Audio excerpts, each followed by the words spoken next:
Absolutely. 250 Group A qualifying, fueled by AM, PM. And AC, you touched that at the top of the show. This is the moment when they're sitting right there. You were so nervous, your hand was literally shaking. Oh, yeah, 2018, I remember looking down at the handlebars as I'm going out for practice, and I was shaking. And I think, just like I had mentioned, you can do everything right in the offseason, but it's about coming here, calming your mind, and you know, sticking to the process, trusting that you've done the work. And one thing is for certain, the number 38, what we saw in free practice, he looks good, he looks comfortable. And a big part of practice is it's not everybody is just going out there and doing the same thing too. Everybody has a little bit different way of doing things. Personally, for me, I like throwing a good one down early, kind of waiting for the end and then trying to get one last good one there. But I've noticed Hayden, he seems to kind of work into getting his fastest time towards the end. Maybe do some laps around 80%. It's really important not just to go for fast times. It's important to go out there, get the race lines, get a bit of a flow, so you're not freaking out come race time. Michael Mosiman on the 93, Hayden Deegan's teammate, a Monster Energy Yamaha Star Racing bike. Mosiman's interesting. Just a couple years ago, battling for the championship, battling Hunter Lawrence, battling Christian Craig.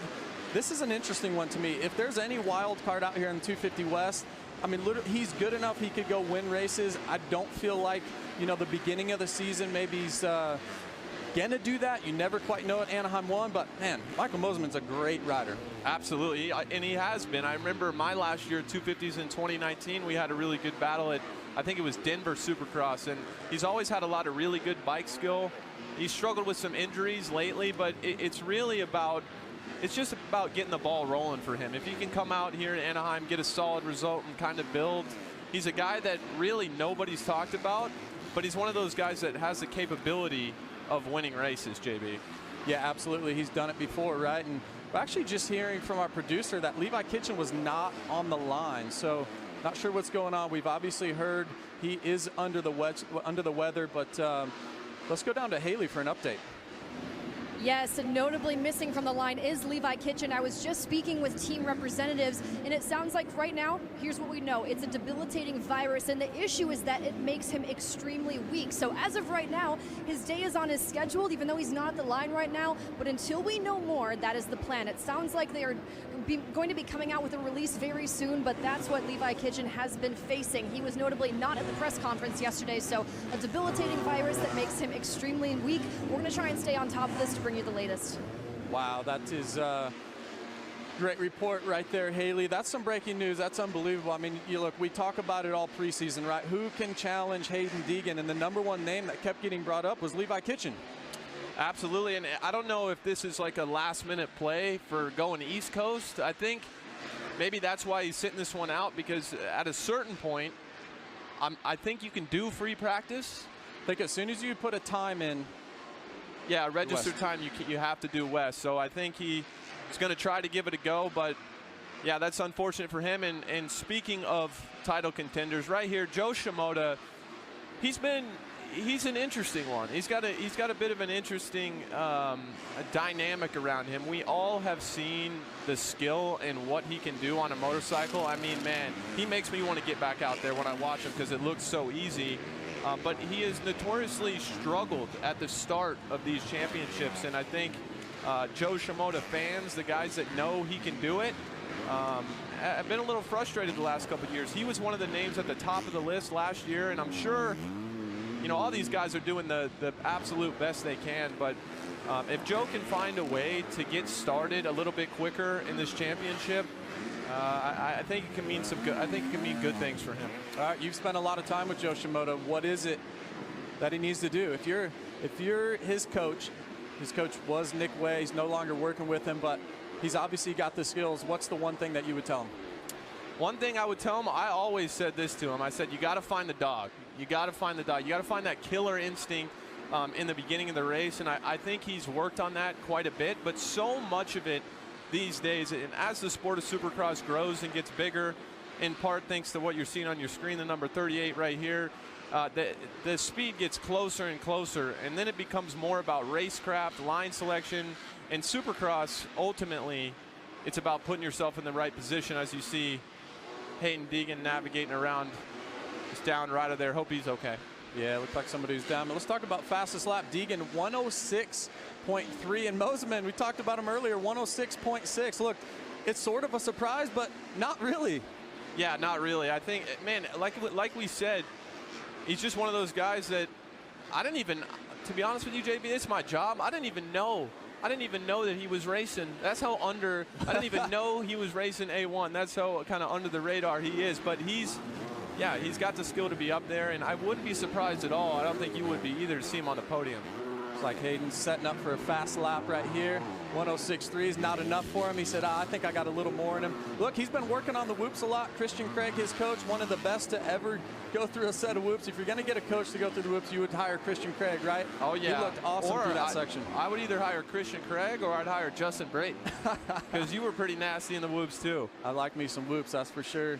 Hayden right here, roll. The 450 guys right there at free practice are going roll triple. Let's see if maybe Hayden can do that later on. Triple, that down rider is up, so hopefully he's all good. Squares it off, double, triple. And coming up here, this is where we saw him go a little further outside and hit that 3 in. I'm not sure if it's going to be available, but it was a pretty ballsy move for press day. And you and I were down there yesterday looking at just how steep that rhythm lane is. It's mind-boggling how steep it is. You mentioned 3 in out of that corner. I think it's a little bit ruddy at the moment, but hey, new this year, Next Bets. Play SMX for cash. Nextbets.com/play SMX. AC, I know you like to do some gambling, some betting every now and again, but everyone at home, QR code right there. Hey, Hayden Deegan be a sure bet? A good bet, but he's probably, what, minus 270, something crazy like that. Another guy who just kind of jumped up the board there, Julian Beaumer on the 23. That's kind of another little dark horse that can do some damage this year, Justin. Well, and look, I know we've talked about Mosiman, but I wonder what Mosiman is on the books right now. I mean, that could be, talk about knocking one out of the park. You can put $10 on that and probably make 100 grand, maybe. Exactly. That's AC type of money. There we are. Juju Beaumer on the 23, looking good, nice and smooth. And hey, let's talk last year. He comes out, he hole shots. He runs up in the podium position for most of the race, slips back, but he came out firing as a rookie. What's he going to do in his sophomore season? Yeah, and I think that's one of the things I wanted to talk about is when you have a generational guy like Hayden Deegan come, and he overshadows these guys kind of in his same age range, right?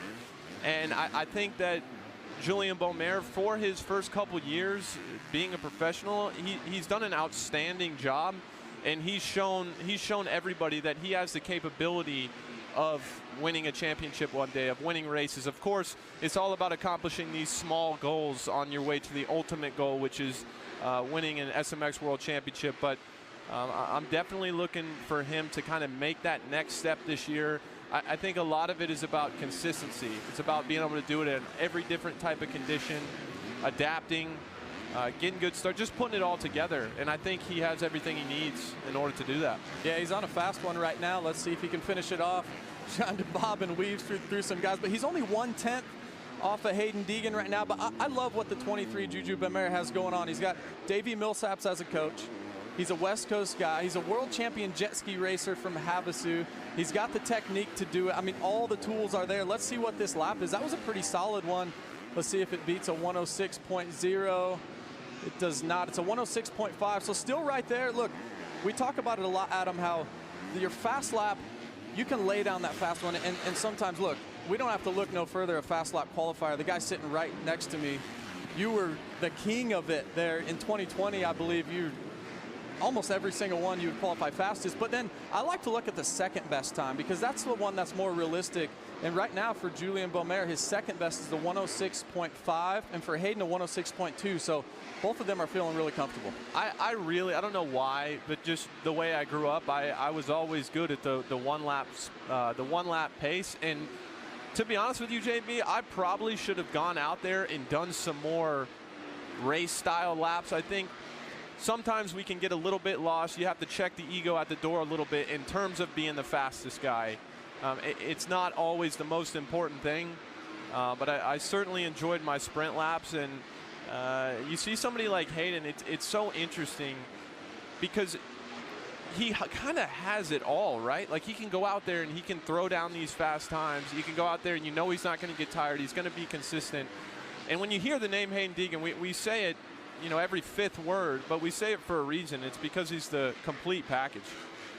Here's a Triumph Factory Racing bike, 19 of Jordan Smith. We talked about him in the Open.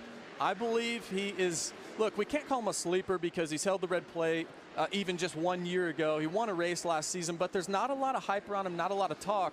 Man, I think he's going to be great. I think sometimes as soon as somebody, Jordan Smith, he's always kind of been a name mentioned, a very polarizing rider. It seems like he's always in the middle of a highlight reel. But I think it's almost like as soon as we stop talking about him, that's when they go and they do their best work.